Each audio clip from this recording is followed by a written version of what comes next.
ধরেন আপনার কোনো একটা ফ্রেন্ডের রিলেশনশিপ নিয়ে প্রবলেম হলো, তো রিলেশনশিপ নিয়ে প্রবলেম হওয়ার পরে আপনি তাকে বললেন যে তুমি জয়া আপু আছে, জয়া আপু নামে একজন আছে যে one of the best relationship কাউন্সিলিংয়ের ক্ষেত্রে তুমি তার কাছ থেকে কাউন্সিলিং করতে পারো।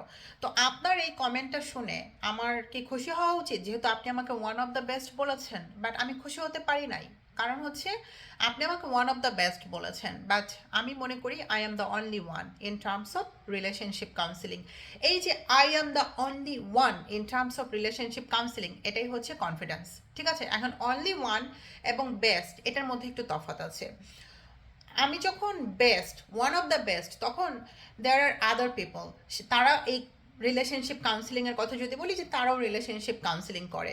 সো আমি বেস্ট মানে হচ্ছে আপনার কাছে আমি বেস্ট মানে হচ্ছে হয়তো প্রবাবলি আজকের দিনের জন্য বা এই মুহূর্তের জন্য বেস্ট, বাট অন্যান্য যারা আছে তারাও ওভার দ্য টাইম বা নেক্সট ডেতে বা নেক্সট মান্থে বা নেক্সট মোমেন্টে তারা বেস্ট হয়ে যাইতে পারে। ঠিক আছে, সো বেস্ট যে টাইটেলটা বা অ্যাডজেক্টিভটা এটা হচ্ছে টেম্পোরারি।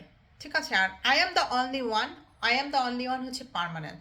পার্মানেন্ট মানে হচ্ছে I am the only one, এই স্টেজে যাইতে হইলে দেখেন আমি আপনাদেরকে যতটুকু জানাই তা হচ্ছে আমি যতটুকু জানি তার 25% জানাই, বাকি 75% ইজ দেয়ার ইনসাইড।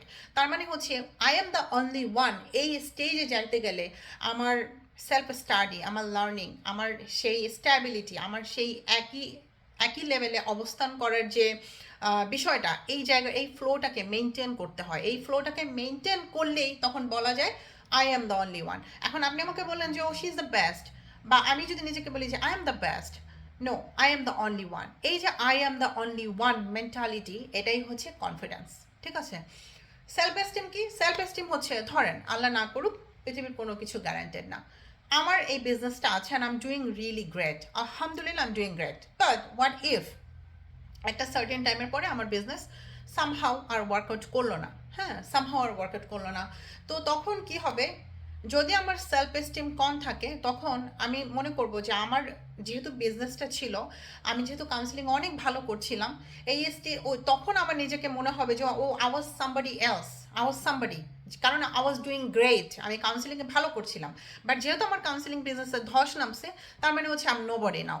ঠিক আছে, তার মানে হচ্ছে ওই কাউন্সিলিংটাই শুধুমাত্র আমাকে ভ্যালিউ দিচ্ছে, ব্যাপারটা হচ্ছে এরকম। কিন্তু যখন আমার সেলফ এস্টিম মানে নিজের সম্পর্কে নিজের ধারণা এটা থাকবে, তখন আমরা বুঝবো যে কাউন্সিলিং যে বিজনেস, এটা কোত্থেকে আসছে, এটা আমার মাথা থেকে বের হচ্ছে। কাউন্সিলিং যে আমি মানুষকে করি, এটা কোত্থেকে করি, আমার মাথা থেকে বের হয়, আমার মাথা থেকে আইডিয়া বের হয়। তার মানে হচ্ছে এই বিজনেসটাকে আমি ক্রিয়েট করছি।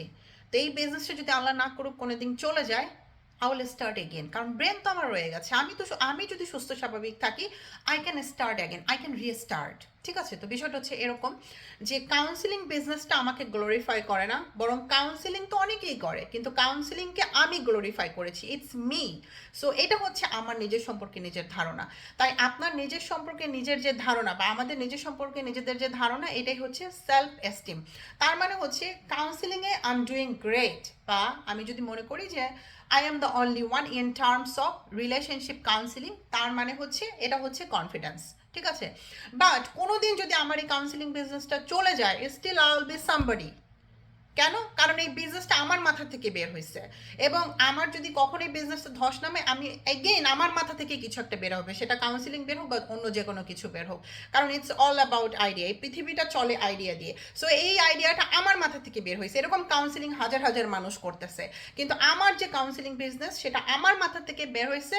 তার মানে হচ্ছে এরকম আরও 14টা জিনিস, 14টা আইডিয়া আমি জেনারেট করতে পারবো যদি ইনশাল্লাহ আমি সুস্থ থাকি। সো এই যে যে ধারণা, এই যে যে নিজের সম্পর্কে নিজের যে ধারণা, যখন আমার জব নাই, যখন আমার পাওয়ার নাই, যখন আমার বিউটি নাই, ইয়ত নাই, যখন আমার কোনো কিছু আমার ফেভারে নাই, তারপরও এই যে যে নিজের সম্পর্কে নিজের যে ধারণা, এটাই হচ্ছে সেলফ এস্টিম। তাই সেলফ এস্টিম এবং কনফিডেন্স দুইটা হচ্ছে কমপ্লিটলি আলাদা জিনিস, কিছুটা related but most of the time এটা আলাদা জিনিস। যেমন আমি আইএলটিএস এর প্রিপারেশন নিয়েছি, তার মানে হচ্ছে I am so much confident in terms of IELTS exam. ঠিক আছে, কিন্তু যদি হলো যে আমি আইএলস দিলাম, আইএলসে ভালো করলাম না, এখন এই স্টেজে আমি পুরো ভেঙে পড়ছি যে আমার জীবন শেষ, তার মানে হচ্ছে আমার লো self esteem. So I am having a driving test, তার মানে I am so confident or I am not confident for the driving test, but আমার ওই ড্রাইভিং লাইসেন্স পাইলাম কি না পাইলাম ডাজেন্ট ম্যাটার, স্টিল আমি তো আমিই থাকবো, আমার যে পাওয়ার সে আমার পাওয়ারেই থাকবে। এই জন্য দেখবেন যে কিছু পিপল আছে যারা they are successful but still at the same time they are pathetic because তার সেলফ এস্টিম লো। আবার কিছু মানুষ আছে their job is not that great but still তার সেলফ এস্টিম অনেক হাই থাকার কারণে they are always confident in everywhere. যেখানে যাবে সেখানে তাদের like you can see or you can feel the spark. ঠিক আছে, সো এটাই হচ্ছে কনফিডেন্স এবং সেলফ এস্টিমের মধ্যে তফাৎ। সো কনফিডেন্স হচ্ছে একটা পার্টিকুলার বিষয়ে আমরা কনফিডেন্ট হব কি হব না এটা নির্ভর করে, আর সেলফ এস্টিম হচ্ছে overall it's a vast thing. এটা নিজের উপরেই নিজের ধারণা, এটাই হচ্ছে self esteem. Hope you guys understand. সবাই ভালো থাকবেন, until next time, bye by.